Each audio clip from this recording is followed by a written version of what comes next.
গত পরশু কাউরান বাজারে প্রথম আলো আর ডেইলি স্টারের সামনে গরু জবে আর জিয়াফতের কর্মসূচি পুলিশ ভণ্ডুল করে দিছে। 9 জনকে গ্রেপ্তার করছে, সাউন্ড গ্রেনেড আর গুলি চালাইছে। একজন শিশুর পায়ে সেই গুলিবিদ্ধ হয়ে পায়ের রক ছিঁড়ে গেছে। বেধড়ক পেটানো হয়েছে সকলকে, বিশেষ করে আয়োজক আবু মুস্তাফিজ শাপলুকে। এটা এমন একদিন হইল ঠিক যেই দিন আওয়ামী লীগের মন্ত্রী শাহজাহানকে আর গোলাপকে আদালতে ফুলের মালা দেওয়া হইল, স্লোগান দেওয়া হইল জয় বাংলা বিলা। দেখেন,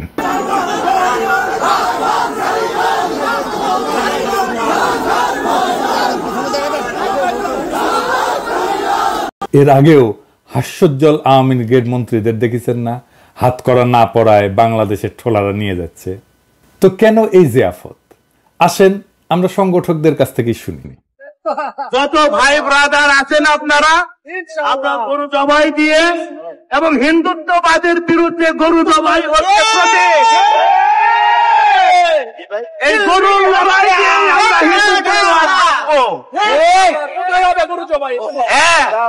সমস্ত কিছুর বিরুদ্ধে গরু, এই গরু নিধনের বিরুদ্ধেই হবে। আমরা এই গরু নিধনই হবে আমাদের লড়াইয়ের মূল শক্তি। আমাদের জন্য ফাঁদ ছিল, আমরা প্রতারিত হয়েছি। 71-এ আমাদেরকে যুদ্ধ করায় ইন্ডিয়া আমাদেরকে কলোনি বানাইছে এবং গরু জবাই করে আমরা সবাই মিলে খাবো। এই লিস্টারেও আমরা খাবার পাঠাবো, আমরা প্রথম আলোতেও খাবার পাঠাবো। না খাই এইটা আমরা দেখবো। ইনকিলাব ইনকিলাব ইনকিলাব ইনকিলাব। আমরা পরবর্তীতে আরো জিয়াফত নিয়ে আলাপ করব। তো এই আবু মুস্তাফিজ যখন ব্লগে লিখতো তখন তার নাম ছিল সবুজ বাঘ। সে পুলিশের সাথে বাঘের মতোই লড়াই করছে। দেখেন,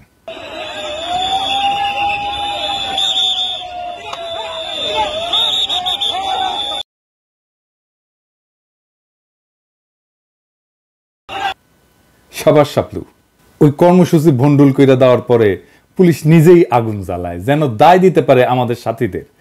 দেখেন,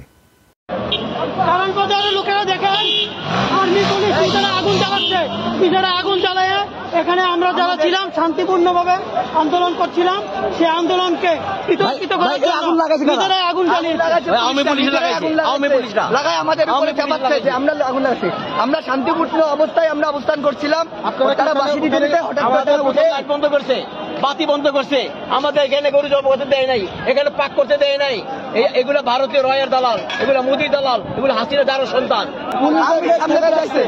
আর পুলিশটা নিজেরা প্রথম অফিসের সামনে আগুন জ্বালাই দেন, আটক সাজাচ্ছে।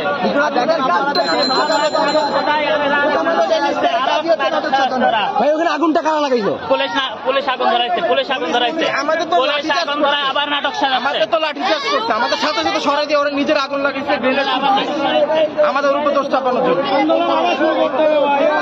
এই কর্মসূচি কোনো হঠাৎ দেওয়া কর্মসূচি না। এই কর্মসূচি আমরা কিভাবে শুরু করব, কিভাবে ধাপে ধাপে অগ্রসর হবো তার পরিকল্পনা আছে।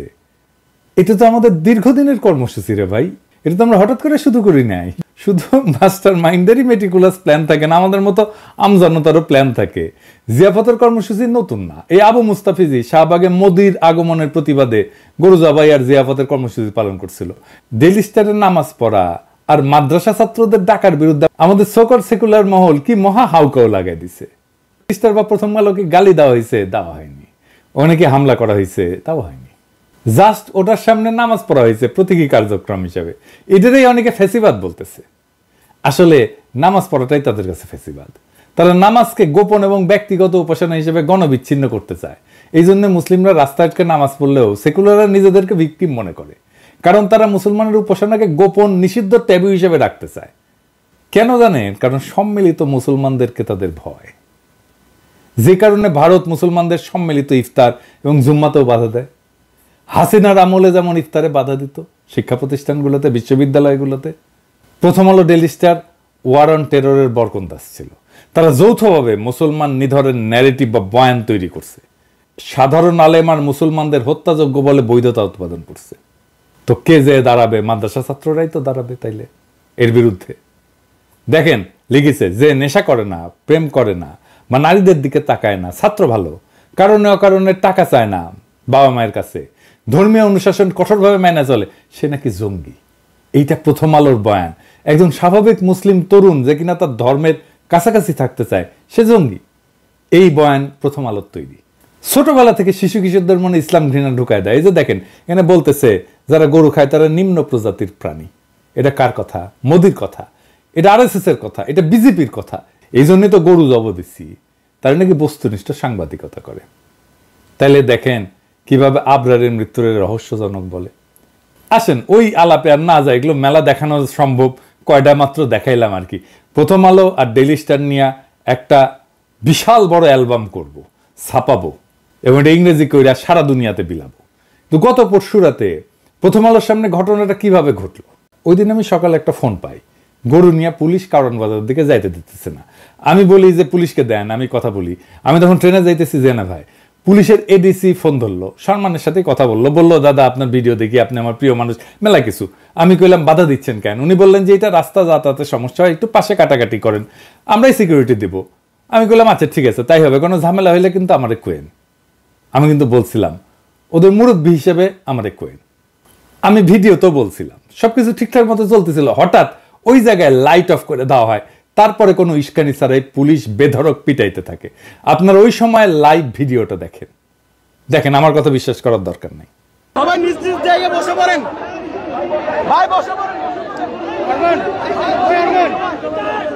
আপনাদেরকে আরেকটা বিষয় বলে রাখি যে এই জায়গাটি কিন্তু যথেষ্ট লাইটিং এই জায়গায় রয়েছে, কিন্তু আজকে মাগরিবের পরে কোনো একটা অদ্ভুত কারণে এই জায়গাতে আমরা লাইট দেখতে পাই নাই। এই মুহূর্তে যতটুকু লাইভ আপনারা দেখতে পাচ্ছেন পুরোটাই কিন্তু বিভিন্ন জনের মোবাইলের ফ্ল্যাশ জ্বালানোর কারণে যে আলোটা হচ্ছে সেই আলোটা আপনারা দেখতে পাচ্ছেন। এর বাইরে এখানে কিন্তু কোনো ধরনের আলো দেখছেন। পুরো কারণ বাজারে আমরা বিদ্যুৎ দেখতে পাচ্ছি, কিন্তু এই জায়গাতে কোনো একটা অদ্ভুত কারণে কিন্তু লাইট দেখা যাচ্ছে না।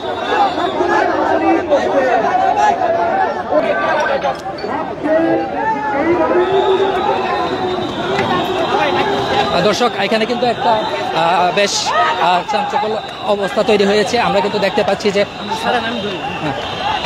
এই পাশে এখানে আমাদের একজনকে প্রথম আলোর অফিসের মধ্যে নিয়ে গিয়ে নির্মম ভাবে পিটাইছে। আমার কাছে শোনার দরকার নাই, ভুক্তভোগীর কাছেই শোনেন। প্রথম আলোতে যখন আমি বক্তৃতা শেষ করলাম, বক্তৃতা দেওয়ার পরে আমি ঢাকা বিশ্ববিদ্যালয়ের দিকে যাচ্ছিলাম। অলরেডি মেট্রোতে আমি চলে আসছিলাম। মেট্রোতে আসার পরে ওখানে 10 জন সেনাবাহিনীর লোক এবং গোয়েন্দা সংস্থার লোক এসে 10 জন আমাকে উঠাইনি, আমাকে বলতেছে যে আমাদের সাথে চলেন। এরপর আমাকে নিয়ে গেল, অনেক তর্ক বিতর্ক করার পরে ওরা আমাকে নিয়ে গেল ঢাকা শহরে। 1 ঘন্টার মতো আমাকে এলোমেলো ঘুরাইছে, আমাকে মারান। আর এখানে বলতেছে যে আজকে ওখানে নিয়ে তোকে শুট করবো, ওইখানে নিয়ে তোকে হ্যান্ড করবো, ত্যান করবো। অনেকে বলতেছে যে আমার কাছে এক্সট্রা ম্যাগাজিন আছে, ওরে শেষ করে দিব। ওদের বস ফোন দিছে, ফোন দেওয়ার পরে ঢাকা শহরে ঘোরার পরে আমাকে আবার ফতোয়া আলোর অফিসে নিয়ে গেল। যখন ফতোয়া আলোর অফিস থেকে লোকজন সরে গেছে, তখন ফতোয়া আলোর অফিসে ওখানে তারপরও কিছু লোক ছিল, সবাই দেখছে। ফতোয়া আলোর অফিসে গ্রাউন্ড ফ্লোরে আমাকে নিয়ে গেল। নিয়ে যাওয়ার পরে সেম ভাই, ফতোয়া আলোর গ্রাউন্ড ফ্লোর পার্কিং যেটা আছে, এটা সেম একদমই আয়নাঘরের মতো ভাই।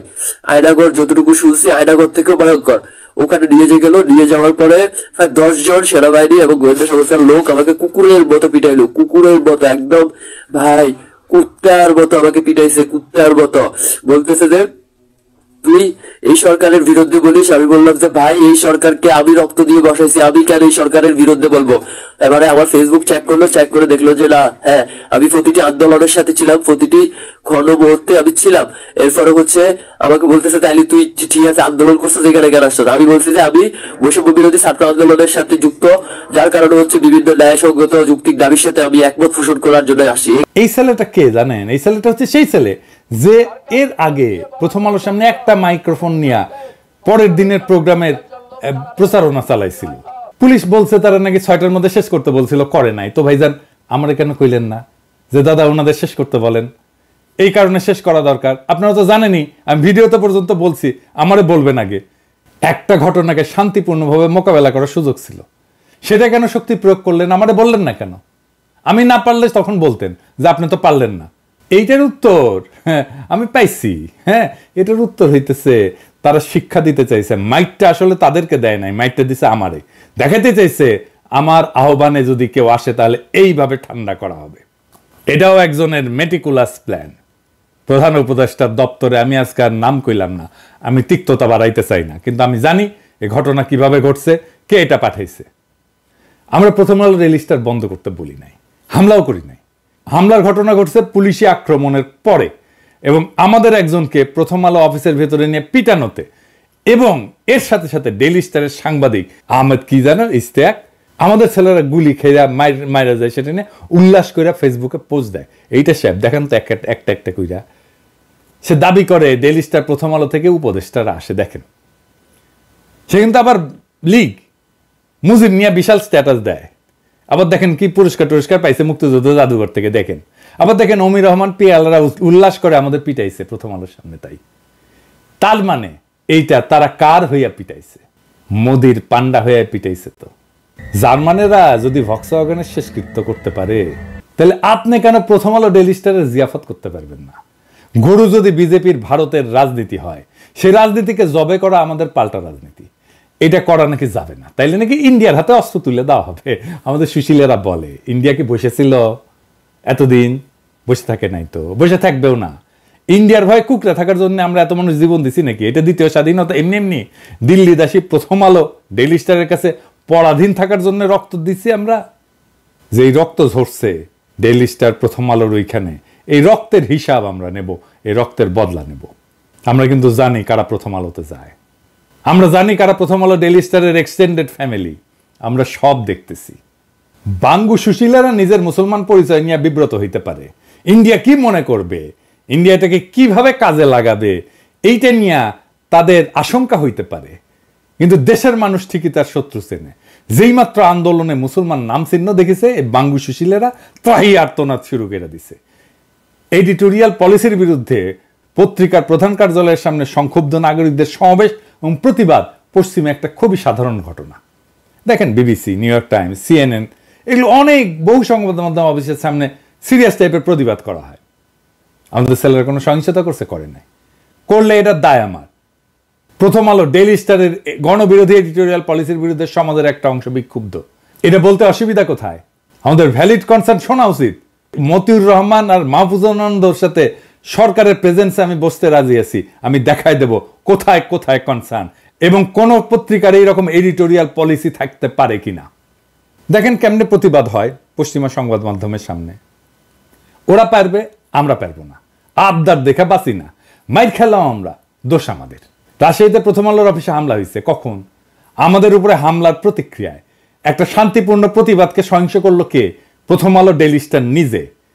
এবার আসেন আমরা সুশীলদের চেহারা দেখি। যতজন আমাদের কর্মসূচির সমালোচনা করছে, তারা কেউ বলছে যে এই প্রথম গুলি চালাইছে পুলিশ, কেউ বলছে আমাদের সাথীরা আহত হয়েছে, রক্তাক্ত হয়েছে, কেউ দেখাতে পারবে আমাদের ছেলেরা পাল্টা আক্রমণ করছে, কেউ বলছে আমাদের 9 জনকে গ্রেপ্তার করছে পুলিশ, কেউ বলছে একজনকে প্রথম আলোর অফিসের মধ্যে ধরে নিয়ে যা পিটানো হয়েছে, কেউ বলছে একজন বলে নাই। কারণ ওরা নিজেদের মুসলিম আইডেন্টিটি নিয়ে দাঁড়াইছিল, ওরা মাদ্রাসা ছাত্র। এটাই হইতেছে সুশীলদের শ্রেণী ঘৃণা, এটাই সফট কোর মোদির রাজনীতি। এই রাজনীতি আমরা উৎখাত করব। আমি নাকি দেশে অশান্তি লাগাই রাখতেছি। ফারুকিরে উপদেশটা কি আমি বানাইছি? অপদেশটা বুড়া খাটাস গুলারে কি আমি উপদেশটা বানাইছি? ওনাদের যে ধ্বজভঙ্গ, এটাও কি আমার দোষ? ওনারা যে সচিবালয় থেকে বাইর হয় না, সেটাও কি আমার দোষ? ওনাদের যে ডায়াপার চেঞ্জ করতে হয় 2 ঘন্টা পর পর, এটাও আমার দোষ? ওনারা যে মতি আর মাহফুজের দণ্ড মালিশ না করলে শান্তি পান না, এটাও আমার দোষ? আমরা বিপ্লবী বলে ট্রল করে। হ্যাঁ, যেই দেশে প্রায় 4.5 কোটি মানুষ চরম দারিদ্র, 26 লাখ যুবক বেকার, সেই দেশে শান্ত থাকে কেমনে? পেটে পাথর বেঁধে শান্ত থাকবে কেউ? কিছু না করলেও এই দেশে অশান্ত থাকবে। দেশে শান্তি আনার একমাত্র উপায় দারিদ্র দূর করা, বেকারত্ব দূর করা। যেই দেশের 4.5 কোটি মানুষ 2 বেলা পেট পুইরা খাইতে পারে না, ওই দেশের প্রত্যেকটা শস্য গণায় তো আগুন জ্বালায় দেওয়া উচিত। এত স্বার্থপর কেন আপনারা? নিজের পেটে ভাত আছে আর শান্তি চাইতেছেন। দেশে শান্তি আসবে কেমনে আপনার প্রতিবেশী যদি ক্ষুধার্ত থাকে? আমি মারা গেল হাজারো পিনাকি জন্মাবে যারা এই লড়াই আগায় নিয়ে যাবে। তো কাজী নজরুল যে বলছিল মহাবিদ্রোহীর অনক্লান্ত আমি সেই দিন হব শান্ত, যবে উৎপীড়িতের খন্ডরোল আকাশে বাতাসে ধ্বনিবে না, অত্যাচারীর খড়গকৃপান ভীম রণভূমে রনিবে না। উনিও সারা দেশকে অশান্ত রাখছেন সারা জীবন নাকি? আমার ইউটিউব ভিডিও বানানো বন্ধ করে দিলে বাংলাদেশে ক্ষুধা দারিদ্র দূর হয়ে যাবে, শান্তির সুবাতাস বইবে? আমি শান্ত হব না যতদিন না আমি 4টা জিনিস অ্যাচিভ না করব পলিটিক্যালি। কি কি সেটা? 1 নাম্বার, বাংলাদেশে আওয়ামী রাজনীতি নির্মূল করব। 2 নাম্বার, বাংলাদেশে ভারতীয় আধিপত্যবাদের অবসান। 3 নাম্বার, একটা সাম্যের সমাজ গড়ব। 4 নাম্বার, সমাজ এবং রাষ্ট্রে ইনসাফ কায়েম করব। মোটা দাগে এটা আমার রাজনীতি। আমার কি এগুলো অর্জিত হওয়ার আগে শান্ত হওয়া উচিত? প্রথম আলো ডেইলি স্টারের ঘটনায় আমাদের দোষটা কোথায়? আমি আপনাদের কাছে বিচার দিলাম, আপনারাই বলেন আমাদের দোষটা কি ছিল। এবার বুঝছেন তো, দাড়ি টুপি পরা মাদ্রাসা ছাত্ররা ছিল, এটাই তাদের দোষ। প্রথম আলো ডেইলি স্টার নাকি লিবারাল পত্রিকা। আমি একটা জিনিস বইলে রাখি, শুনে রাখেন, বাংলাদেশের জনগণের শত্রু এই কয়েকটা শব্দ: ধর্মনিরপেক্ষতা, অসাম্প্রদায়িকতা, সেকুলারিজম, লিবারালিজম বা উদার নৈতিকতা এবং প্রগতিশীলতা। এই শব্দগুলো উচ্চারণ কইরা লক্ষ লক্ষ মানুষ হত্যার জনসম্মতি তৈরি করা হয়েছে এবং মিডল ইস্টে, ইন্ডিয়ায়, বাংলাদেশে গণহত্যা চালানো হয়েছে। যে নিজেকে ধর্মনিরপেক্ষ বলবে, লিবারাল বলবে, সেকুলার বলবে, অসাম্প্রদায়িক বলবে, প্রগতিশীল বলবে, সেই গণশত্রু। মাদ্রাসা পাস ছেলেরা ছিল জন্য খুব চুলকাইছে একজন মাদ্রাসা পাস ছাত্ররে বাংলাদেশের রাষ্ট্রপতি বানাবো, যা পারলে ঠেকা। প্রথম আলো ডেইলি স্টারে ধরছি, ওই 2টারে পারলে তো বাপ মোদিরে ডাক বাঁচানির লাইগা। বাঘে চুইলে 18 ঘা, ঠোলায় চুইলে 36 ঘা, আর পিনাকি চুইলে জয় বাংলা।